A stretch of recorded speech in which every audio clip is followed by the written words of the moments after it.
Nina bezulu edumeni ngahlomanga kwakhangela amankengane nazi indaba ze1KZNTV ifundele uphilano kaCebekhulu sanibonani.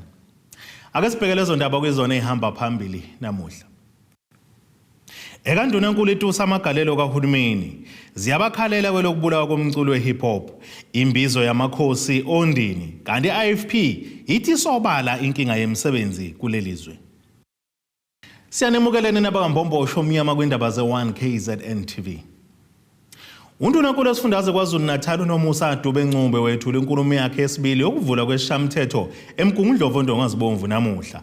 Ukugqame kakhulu akubalulile ukuthi uhulumeni usebenza kanzima ukuletha uxolo kulesifundazwe kulandela ukudlamela Awezombusazwe. Uphinde wakuveza ukuthi bakwazile uqinisa zokuphepha kwegodlweni zesile sanda kubuza umdlokombane kanti ke basenhlelweni zokwakha kesigodle sishaceke sesile indlulo mithi yamakhosi silumisa uZulu kaZweli ithini kwanongoma ehlala Nkosi. Utuse ukuthula kulesifundazwe KwaZulu-Natal, undunankulu uNomusa Dube-Ncube ngesikhathi yethula inkulumo yakhe yokuvula kwesishayamithetho sesifundazwe KwaZulu-Natal enhlokodolobha eMgungundlovu. Kokunye akubalile ukuqinisa kwezokuphepha ezigodleni zesilo esesabuza umdlokombane ngokwakhiwa kocingo lokubiya. Kanti uphinde wakuveza ukuthi kuzokwakhiwa isigodle esisha kwanongoma sesilo umisa uZulu kaZwelithini Zulu. Usihlalo we-ANC KwaZulu-Natal uSiboniso Duma uphawulile ngenkulumo kaNdunankulu. Ibinhle kakhulu inkulumo kaNdunankulu, ngicabanga ukuthi ikhuluma ngezinto ezibalekile abantu abafuna ukuzizwa, amathuba omsebenzi for abantu abasha omama. Kodwa uNdunankulu ukhulume kakhulu ngomnotho, wazisho nezinto eseziachiviwe zihachifa ilo hulumeni, wakhuluma ngokwakhiwa kwama-bridge uSandral ukuthi almost 50 billion azowenza, wakhuluma ngendaba yama-port or ama-harbor amabili akhona la kulesifundazwe, wakhuluma ngokwakhiwa kwesikhumulo sindiza esiqanjwe ngelembe leqamanye amalembe ukuthi sisukela uyiport kade kuyinto encanyana namhlanje kukhulu. Washo nokuthi i-government precinct isizoba khona yakhiwe u-African Bank, washo ke namathuba omsebenzi asevelile, wakhuluma nange-load shedding ukuthi sikhona isimo sizosenza lapha eCharles Bay IDZ no 750 megawatts ozokwakhiwa imabasa ozosiza nje isifundazwe neSouth Africa yonke. Washo nango 3000 megawatts waka-Eskom. Lokho kuyakutshela ukuthi umsebenzi mningi oyaphambili. Ukhulumile ke wabancoma nabondunankulu, kodwa uyobona nje ukuthi KwaZulu-Natal ishintshe kakhulu ngesikhathi sengena uMasalankosi wekade eyingxenye ye4x4 owaqala ukwakha imithombo yentuthuko yemigaqo la esifundazweni. Washo into esezenzekile njengeMoses Mabhida iStadium esasikade siyi-success story esenza ukuthi zibe ziningi, nama-malls owabonayo endaweni eziningi, nokuthuthukiswa komnotho nje ukuthi KwaZulu-Natal ngempela isafani nokade uyibona ngesikhathi sama-90s. Wasencoma nokuthi sekuphela iminyaka ewu-30 ke uhulumeni ka-ANC ekhona eSouth Africa wazisha izinto, kodwa wabe seyangena sezintweni ezenzekile over the last 5 years. Uyazi uzokhuluma ke phela ngendaba yokuba khona kwe-COVID, uzokhuluma ngendaba eJuly unrest, akhulume nangama-flood at the same time. Amaqembu aphikisayo aveze umuzwa wawo ngenkulumo kaNdunankulu. Besebenzisa ithuba namhlanje ukuba campaignele i-organization emthumile emdeployile uKhongolose. Kuyacaca ngokusobala ukuthi ba desperate ukuthi babuyele emandleni. Banikeziwe ithuba abantu baseningizimu Afrika, abantu bakwaZulu-Natal, kepha bahlulekile dismal. Asikwazi ukuthi sithi abantu bawatholile amathuba omsebenzi noma kulwisane nesimo sokuthi abantu bangawuthola umsebenzi, kepha sibe sisakhuluma ngomsebenzi esikhashana ocosha indlala kuze kusho bona isiqubulo sabo ukuthi ucosha indlala iPWP. Abantu bagcwele umgwaqo nje beshisa amathayi benza yonke into, ingenxa ukuthi amanzi awekho, ingenxa ukuthi izindlu azikho, kuningi okungekho i-ANC ehlule ukukwenza. Kodwa ukuthi bese sizohlangana laphansi kwethende sizokhuluma lento abekade eyikhuluma asikwazi ukuyivuma. Bese kubheka uNdunankulu ukuthi asitshele ngezinto ze-education. Yebo uyakhuluma ukuthi there is improvement noma ukunyuka kwezinga labantu asebethola imfundo KwaZulu-Natal, of which as Action SA siyakumukela lokho. Inkinga ikhona ukuthi akakhulumi ngokuthi senza kanjani uqinisekisa ukuthi imfundo iyalingana. Ngoba sikhuluma ngemfundo sezingeni i-quality education, kumele sikwazi ukuthi umuntu ofunda emakhaya simenza kanjani ukuthi afunde imfundo efanayo nesedolobheni, nanokuthi uNdunankulu kunezikole ezivaliwe nge-department ngendaba ye-non-viable schools. uNdunankulu akasitsheli ukuthi uhulumeni uzoza njani uqinisekisa ukuthi lezi ingane ezikoleni sezivaliwe manje ezohamba ama distance kwezinye izikole senza kanjani ukuthi ifinyelele ezikoleni ngenxa yeskola transport engicabanga ukuthi inkinga lesibhekene nayo ukuthi uNkulunkulu besibhekile ukuthi uzozama ukuthi asitshele nanokuthi inutrition ngoba seyinkeko ezinye izikole bazokwenza njani njengohulumeni. But I got the distinct impression that the Premier is out of touch with what's actually happening in our province. You know, those of us that are on the ground, we can see the poverty, we can still see the inequality, we can still see and listen to people talk about no jobs. We see a defunct education system, health system, all of those areas, crime. You know, last year she promised us she was going to go panic buttons, we were going to have drones, police were going to have body cams. None of that's actually happened. Ezindabeni ze1KZNTV ku-Ayanda Dube Semgungundlovu. Sasenyukela kwaba isikhombisa isibalo sababoshwe lokubulalwa ngumculo we-hip hop Kenan Forbes owayidume ngelaka AKA kanye nomngane wakhe uTebelo Mutswane abadutshula ababulawa ngonyaka oyedlule ngaphandle kwendawo yokudlela okuyiFlorida Road eThekwini KwaZulu-Natal. Lokhu kuboshwa kwalaba kozemva kwabanye abamenyezelwe kwisithangamisa bezindaba ebesibinjwe ke ziphathimandla zamaphoyisa kuzolonke nakulesifundazwe izolo kusihlwa. Ukhomishana wamaphoyisa kulesi sifundazwe uchaza kabanzi ngamaqhinga wasebenzisile ngaphambi kokuthi babeka amacala aqondene nokubulaka AKA kulabasola baboshiwe. The strategy that we employed was that after identifying these 6, we're going to look for parallel cases that they are involved in. And we're going to arrest them on those cases and keep them in custody. But don't charge them on the case that we're investigating, the main case 85 of February last year, which happened in Florida. So the reason for that is because we wanted to make sure that we get almost all the suspects, especially the organizer of the hit. So after identifying everyone else, and we could realize that of the 6 suspects, at least 4 of them, we have parallel cases that we can link them with. So we started pursuing those parallel cases. One of them was the case that was talked about in the media, where we went to Cape Town and we arrested someone in Cape Town. I'm sure you might have heard about it. We brought them back here. We charged a person on a parallel case, but the very same person was linked to this case. Umkhwanazi uthi kulabasolwa khula nokuyena obehlela yonke into ngokubulaka Forbes futhi bengaqinisekisa ukuthi uForbes uyena wekade efuneka njengoba aqala ukulandelwa kusukela sasikhumuleni sezindiza. I must indicate again, of the 6, we have someone that coordinated the whole operation.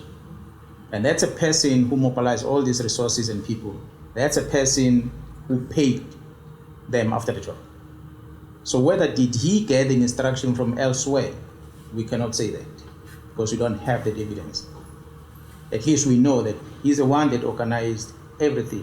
Whether he organized it under the instruction of someone else, it remains to be seen through the investigation. We might still go higher than that one. But for now, we're happy that if we go higher, we might be looking for one person or another one on top of that one. But this one is commanding the forces that we're operating on the day. So that's why we're comfortable with him. Ongukhomishana amaphoyisa kuzolonke ephendula umbuzo wabezindaba ngembangelo obulaka AKA uthokuningi kuzovela enkantolo. I think the oldest of these guys is 36. Yeah, that's the oldest out of the whole group. So it's 36.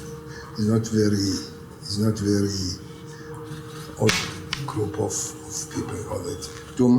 The motive we told a court. So it's all a court. And we are all interested really to know, because it's very clear. It was not just somebody that woke up in the morning and got angry. You can see the build up and all that coordinating. The money,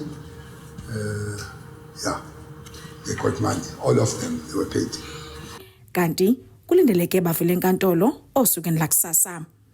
Kutebogo Sibisi, wezindaba ze1KZNTV, ku Channel 261, ngiseThekwini.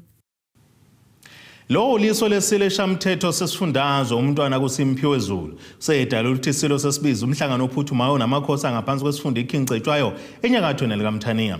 Lo mhlangano kulindele ukuthi ube kusasa indlini zeshamthetho esidala ondini kulindele ukuba kudingideza kamuva ezithinta ngenguquko enhlakeni ezahlukene zokuhola ezweni ke sesilo kanjalo nodaba lweinduna zamabutho nokunye. Sibonga umsebenzi omuhle osuthe wenzeka namhlanje wenziwa uNdunankulu esifundazwe nonkosikazi uNomusadube Ncube. Kuphinde futhi umsebenzi omuhle owenziwe iNgonyama kaZulu izolo ethe yaveza ukubambisana okuhle noma ukukhombisa ukubambisana okuhle phakathi kwendlunkulu nohulumeni okubuhle bobuhleke futhi obungebusha obakhandwa isile sebuzile umdlokombane ukuthi cha uhulumeni wesifundazwe nendlunkulu sonke sisebenzele isizwe nohulumeni sisebenzele isizwe nendlunkulu sisebenzele isizwe. Kuyasithokozisa ukubona besebenzisana ngendlela abasebenzisane ngayo ngoba nayo izolo ngihamba ikhona ethula inkulumo yayo yokuvula iParliament namhlanje futhi bekhona ukuzolalela uNdunankulu nokumhlonipha nokumqinisa idolo.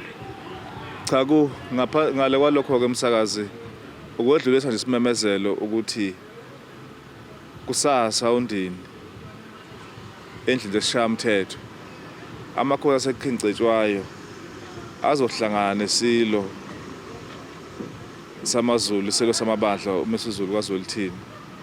Amakhosi azohlangana lapha endlini zesishamthetho eParliament uzoxoxisana nje neNgonyama ngeindaba ezithile ezithinta ubukhosi okungezabo esingeke sisho ukuthi kuyini. Kodwa okukhulu okubalekile ukuthi ukumema nje abantwana basendlunkulu noma isikhathi esifishane ukuthi onawo amandla noma onalo ithuba kusasa vele ondini umhlangano ukhona phakathi kweNgonyama namakhosi aseKingcetshwayo ngo-10 eksendlini zesishamthetho esidala ondini. Bese kuba ukuthi ke ngeweekend mhla ka2 kobe futhi seba nomkhosi wamagano oyobe sesigodlweni seNgonyama emachobeni eNgwavuma.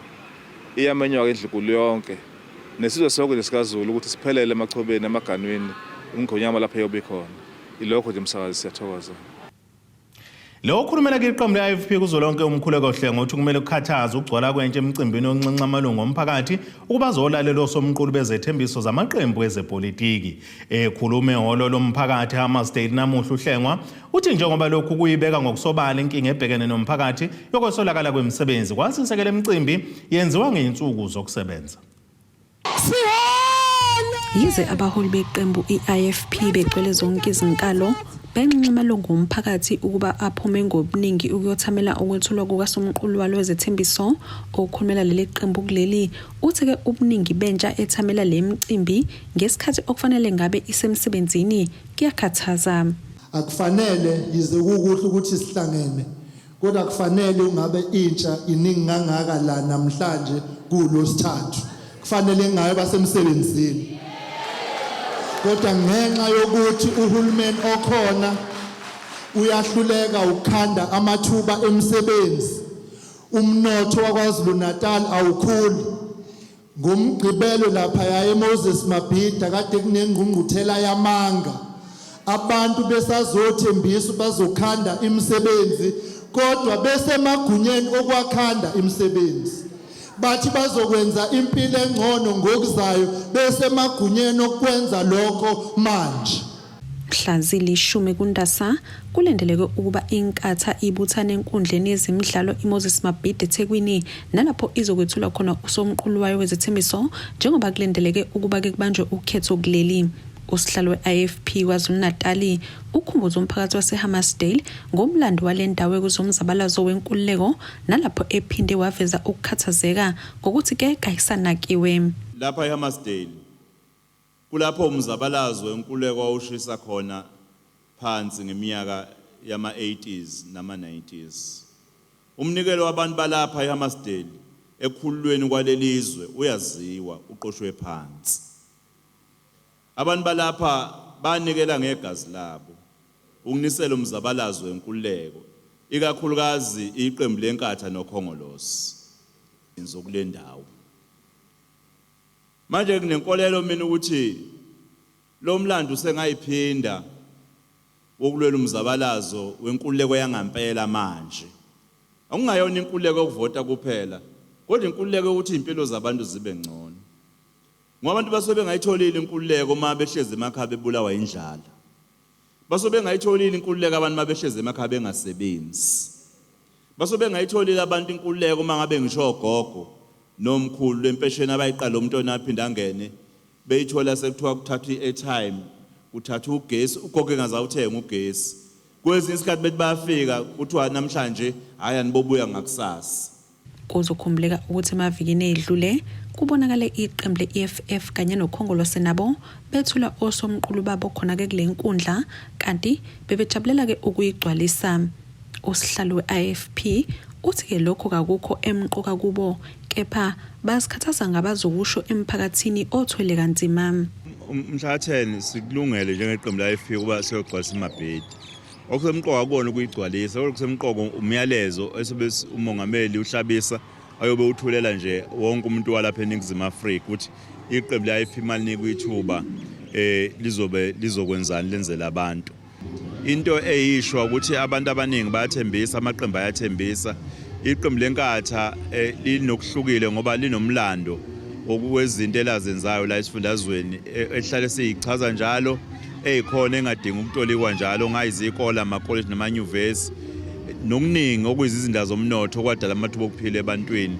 Nala siphethe khona komasipala intsha ibekwa phambili, siphatha futhi nangobuqotho. Manje-ke sixoxa leyo nkulumo nabantu bakhumbuza nje ngemisebenzi yeqembu le-IFP ukuthi uma beqhubeka belethemba iqembu le-IFP kakhulukazi abantu bala eHammersdale bahlale baseThekwini baphansi komasipala iTheku ukuthi uma besinika ithuba lokuphatha eKwaZulu-Natal kulolu khetho lamhla 29 May umasipala weTheku siyowulungisa udaba lokuphela kwamanzi. Ezindabeni ze-1KZNTV kube kuntombi khona Mvubu ngiseThekwini. Ake siye etoreni beselo zobesibuye nezinye zindaba.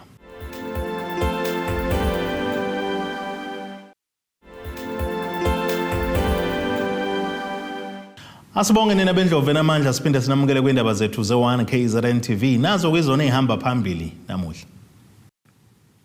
Ngekandunankulu itusa amagalelo kahulumeni ziyabakhalela kwelokubulawa komculo we-hip hop imbizo yamakhosi ondini kanti i-IFP ithi sobala inkinga yemisebenzi kulelizwe.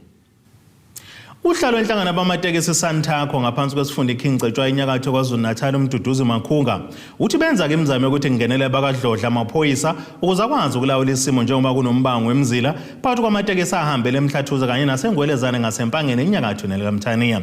Kuzokhumbuleka ukuthi lo mbango ugcina uholele ekutheni kumenze ukuhamba nokusebenza kwamatekisi ngolwesibili kuleli sonto. Uhlalo wenhlangano amatekisi Santakho ngaphansi kwesifunda King Cetshwa umduduzi Makhunga uthi kuthuthuva usuku izolo noluphazamisa ukuthuthwa komphakathi ngoluqala ngombango omzilo phakathi kwamatekisi ahambele engolezanye kanye nomhlathuze kuyidumisana emakhaya village. Uthi ke sekunesikhathi kunangaboni ngasolinye phakathi ke kwalemzila. Salixoxa udaba saba nesicelo siyo-region region ukuthi sicela beyosebenzisana ngoba sathi masibuka imizila yabo kwakunezinto kwakufanele beyilungise kumzila bobabili ukuze bekwazi ukusebenzisana ngendlela kuyiyona yona. Ingwelezane yakwazi ukuphumelela ukuthi ilungise lawo machashaza ayevela ngaleso sikhathi. I-B-rank ithe isithi yokulungisa kwaba nenkinga ukuthi iyavimbeka yona ukuthi kulungise lokho. Lokho kudala ukuthi-ke njengamanje bese kusuka udungunyana lokuthi kube khona othi yimini nginelungelo lokusebenza la wena unalo ilungelo lokusebenza la. Sekukhulunywa ngokwamaphepha asemthethweni. So ileyo nto okubonakala idala umsindo. uMakhunga uthi ke sesiside isikhathi bezama ukuyilungisa indaba yalomzila besebenzisana ngomnyango wezokuthutha kanti futhi ke abamile namanje ke sebekhulumene nomnyango ukuze kuhlele kumhlangano ophuthumayo ozoqhamuka nesisombululo kumbango walomzila. Kulomsindo ukhona kusukela ngeSabatha kuze kube izolo. Sikhulumile ne-department sakhoza ukuthi sicela ukuthi sibe nomhlangano i-special food. Sizohlangana ngolesihlanu sikwazi ukuthi sibuyele engxoxweni sixoxe lolu daba ukwazi ukuthi i-department ikhulume isho ukuthi ubani kahle kahle onelungelo lokusebenza lapha. Ilapho ke sesothathisa khona. uMakhunga uqhuba ukuthi amaphoyisa ezomthetho kanye nomgwaqo akhona ukuqapha simo nokubheka ukuthi ke abagibeli baphephile yini akukhona ukuphazamiseka okukhona. Be-ready thina asifisi ukuthi kube nomsindo endaweni esisebenzela kuyona. Siyacela ukuthi amaphoyisa omgwaqo ukushanela amaphoyisa besilekelele ukuthi uma sesithole kahle clarity ukuthi ubani ofanele sebenze, kufanele kusebenze kanjani, yini okufanele yenzeke, bese nawe silekelele ukuthi kwenzeke lokho. Yilokho esifisa ukuthi mhlawumbe emhlanganweni wesihlanu siphume lapho. Kanti-ke ngolesihlanu lolu lakusasa kulendele kube nomhlangano ophuthumayo ozobuhlanganisa abemboni yamatekisi, umnyango wezokuthutha kanye nje nezinhlaka ezithintekayo ukuze kuqhamuke nesisombululo esisheshayo kulolu daba. Lezi izindaba z1KZNTV, mina ngingusamukeliso Nqulunga kuseRichards Bay. Amaphoyisa ophiko lwe-SAPS esiteshini samaphoyisa sakwaMasha eThekwini KwaZulu-Natal athi lisazoqhubeka uhlelo lomkhankaso yawo ukunikezela ngezinto ezahlukene ezisiza abafundi ezikoleni ezakhelelele ilokishi. Namhlanje lesi siteshi samaphoyisa besihambele izikole ezinhlanu eziphumelele kahle umatikuletsheni safike sanikela ngemsubelo, kanti-ke ngonyaka owedlule sanikela ngecathulo. Ongumhleli walolu hlelo lokunikelela kwezikole kulesi siteshi uchaza kabanzi ngalo. Le project siqale ngo-2021 sisacela somabhizinisi basinekelele icathulo zesikole enganeni. Isihambe kakhulu ngalendlela ukuthi zonke izikole kaMasha sesinikelelile kakhulu sicelela. Into eyenza siyenze lento ukukhombisa abazali nomphakathi ukuthi singakwenza lento singasizana ukuthi uma khona nakho ukwazi ukusiza umunye. Namhlanje senze project yama pets. Sithola ukuthi ezikoleni ingane ziyasokola ngama pets, but into enhle kakhulu ngale project namhlanje ukuthi obhodi bendawo abanikelele ingane zamantombazane. Why kube njalo? Ngoba sesifisa ingane entombazane ukwazi ukukhuluma nomalume nobaba ekhaya ukuthi sengisesendaweni kungabi khona ukudideka. Siyenzile last year ngoSeptember, ifeedback yayinhle kakhulu. Sathothi nasezikoleni bathothisha ingane seziyaxhumana nothisha besilisa, akusekho ukusaba njengamanje. Umphathi stage uthi ngalolu hlelo abalenzayo bahlose uqinisa ubudlelwano abanawo nomphakathi abawusebenzelayo. Ngibonge umsakazi lokho kuthina njengesiteshi kusho ukuthi isiteshi esinakekelayo umphakathi. Akona ukuthi sikhona lokubabopha kuphela kodwa sikhona nokubanakekela idingeni zabo. Ngoba kunabantwana la ngaphandle abadinga kakhulu ukuthi bakwazi ukuya esikoleni. Sikhona ke thina njengabazali ngaphandle kuba amaphoyisa sabazali. So sibanakekele sibanikeze idingo zabo la singakwazi ukwenza khona ngosizo lwabaxhasi. Abakhona abasomabhizinisi elokishini lakwaMasha baye basilekelele ukuthi sikwazi ukwenza lokho esifisa ukuthi abantwana bakwaMasha basizakale kokho. Omunye wabaxhasi uthi kubona kubalekile ukubuyisela emphakathini. Siyajabula ukuba ingxenye yalomkhankaso ukulekelela umphakathi because nathi siyosomabhizinisi silekelelwe yiwona umphakathi ukuthi size sibe la sikhona. So kubalekile ukuthi siphinde sinikele futhi back emphakathini. Abafundi bajabule banconcoza ngokunikelelwa, bathi lokho kubafundisa ukuthi bavuleleke uma kukhona izinkinga ababhekana nazo ukuze bekwazi nokuyixoxa nomalume kanjalo nobaba babo. Kotebo Sibisi wezindaba ze1KZNTV kuchannel 261 ngekwaMashu. Ake sithi shelele izitolo nebeselo sobuye sibuye futhi nezinye zeindaba.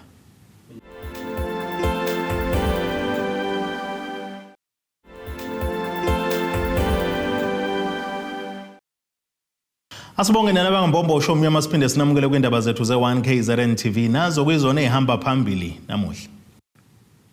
Ngekandunankulu samagalelo kahulumeni ziyabakhalela kwelokubulawa komculo we-hip hop, imbizo yamakhosi ondini, kanti i-IFP ithi sobala inkinga yemisebenzi kulelizwe.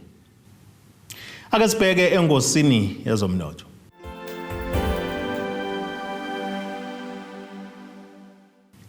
Iranda kulele ngu-19.16 maqhathaniswa nedola laseMelika bengu-20.73 kwi-euro yase-Europe bengu-24.22 maqhathaniswa nopondo waseBrithani. Kanti intengo yegolide yona ngu-$2,028.81 ounce, kuthi intengo kaoyilo ongahluziwe yona bengu-$83.65 umphongolo. Ake sibheke engosini yezemidlalo. Iqembu lesizwe labesifazane lakuleli Banyana selizotholana phezulu neqembu lesizwe laseNigeria ngenyanga kaMbasa emzuliswaneni wokugcina ukuba ngithikithi lokuya ema-Olympic azobanjelwe eParis kwelaseFrance ngenyanga kaNtulikazi. Lokhu kulandelwa ukuthi Banyana idlulisele emzuliswaneni wokugcina wokuhlungela ama-Olympic ngesikhathi kenqoba keTanzania ngegoli elilodwa eqandeni kumdlalo obukade usembombela Stadium eMpumalanga izolo kusihlwa. Igoli leBanyana livalelwe phakathi ngokapteni wayo uThembi Kgatlana maphakathi neswombe sesibili. Ake sibheke isimo sezulu esingalindeleka.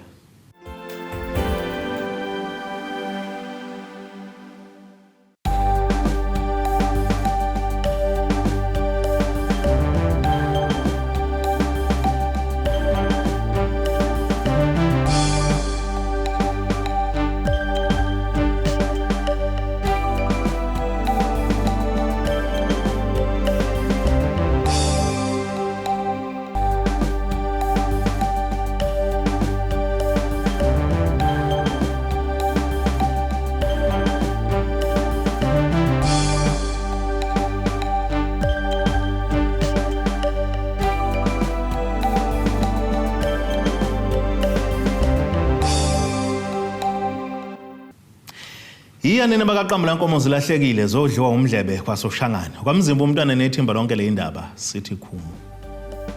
Abethuli bethu bezindaba baxhaswe iThulis Bayview Bridal. Ungabashayela kulezi zinombolo ezivelile.